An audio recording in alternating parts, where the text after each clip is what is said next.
Hey everybody, this is my individual diversity presentation. My name is Jamie Potter, and this is just kind of a look into who I am and where I've grown up and how I've grown up, and a little bit of who I'm going to be in the future.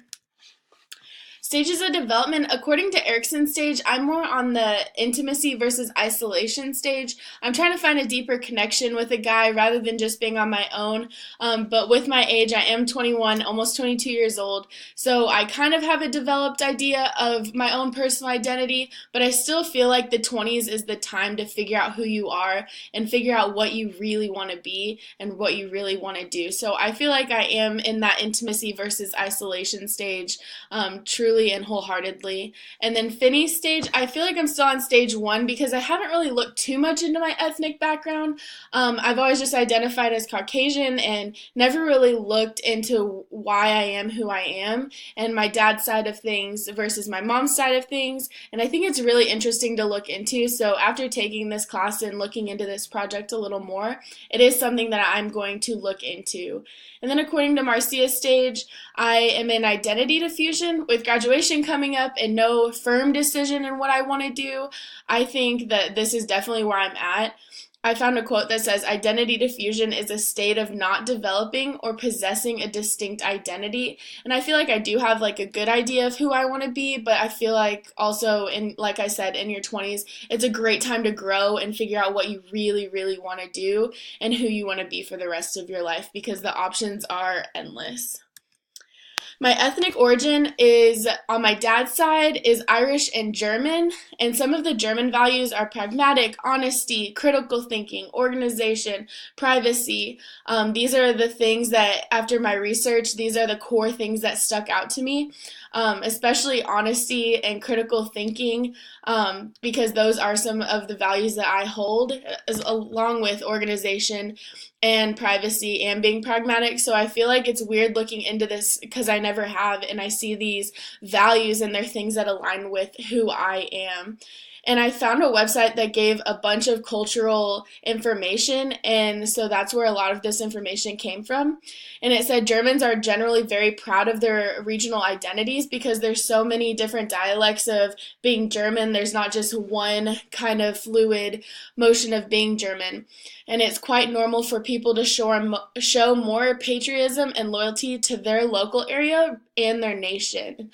So it's interesting to see like they would rather look at the region rather than Germany as a whole. And privacy is very highly valued in German values, which I found is interesting because I feel like that's a value that kind of slips away when you look at values. And also, Germany has transformed itself into a largely peaceful, forward thinking, and productive member of the global community of the nations. I feel like Germany always has such a bad rap, and they really have pulled themselves into more peaceful and forward thinking after doing this research. It's cool to see like where they were versus where they're heading and where they are right now.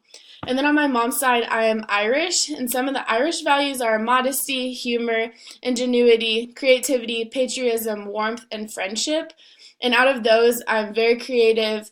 I feel like I have a warm personality, and I'm easy to get along with. Sometimes I can be funny, and I pride myself on being a good friend. Um, Irish people love telling stories and gossiping, which I found is really interesting. And it's like one of the cultures of being in pubs and things like that and being in those big groups together. They always like to tell stories about the past and what's going on in their lives right now and sharing those stories with their friends that they have made. In Irish culture, you have to be very aware of etiquette in every situation. You need to observe who you're around, what they're doing, and you need to follow their lead. And you also need to tiptoe around the topic of politics. I feel like in America, we've really gotten a grip on we can talk about our politics anywhere we want and however we want. Because we do have that freedom of speech. And it's not that you can't talk about politics in Ireland, but it is something that you need to be a little more cautious with.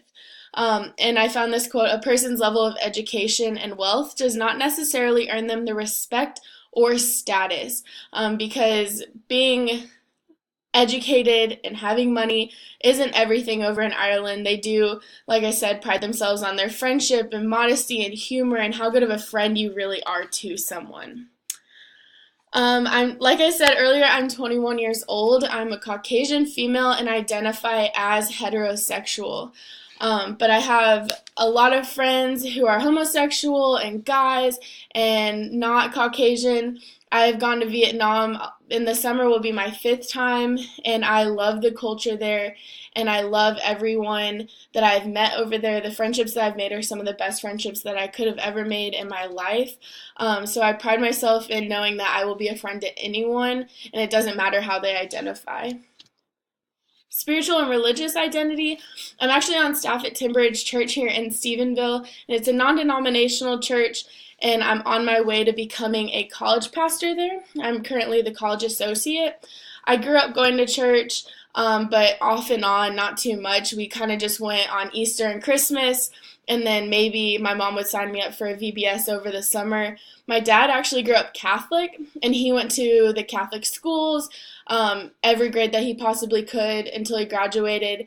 And then my mom didn't really grow up a specific religion. She grew up Lutheran, kind of. They went to Lutheran churches whenever they did decide to go to church. But since I've come to college, my faith in religion has been really important to me because my parents did get a divorce, my mom moved away, so there's a lot of big changes, and my faith in my religion is something that has kind of held me true to who I am.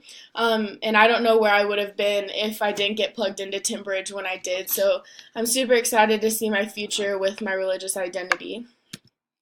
Mental and physical ability. My mental ability, my mom and my father are both mentally stable. A few of my family members on my dad's side have bipolar disorder. So like a few of my cousins, and I think one of my aunts has bipolar disorder, but it isn't super common. And my brother has ADD, attention deficit disorder, but I don't. And then physical ability. My father and his mother, so my paternal grandmother, have COPD, which is a progressive lung disease. They both use masks to sleep and things like that, so it is something that I could possibly have in the future, but right now I don't have to worry about it. And my mother and my maternal grandmother have hypothyroidism, so that is something that I will more than likely have because I think it even goes further past my maternal grandmother. A lot of the women in my family have had that. And then my mother and my father's dads were both addicted to alcohol, and my father is as well. So I'm very cautious about alcohol being 21 years old. And in college, it's a huge part of my culture, but it is something that I tiptoe around just because it is something that runs in my family, being addicted to alcohol. And my mother and my father both have high blood pressure. Implications for social work practice. There's this Bible verse, Proverbs 31:8, that says, "Speak up for those who cannot speak for themselves." And I feel like this is a great reason why I would want to go into social work, because there are those people who are vulnerable and don't have anyone to advocate for them, and they just need someone to be on their team, to be on their side, and I want to be that person. I feel like I'm a very good advocate for my friends, and it's something that I would want to do in my future. I can relate to kids who have alcoholic parents, divorced parents, who've had to move or who have to move in the system, and I love all people no matter what they identify with, so I feel like I would be a very good social work, and these are the reasons why I could do it. And these are just some of the pictures that shows like my grandmother and my mom, and that shows my faith, and those are some of my friends in Vietnam. And that's my best friend's little brother, Tom, who has a mental disorder, and then some of the little girls at the school that I work with in Vietnam. And so, yeah, that's my identification diversity project. Thank you.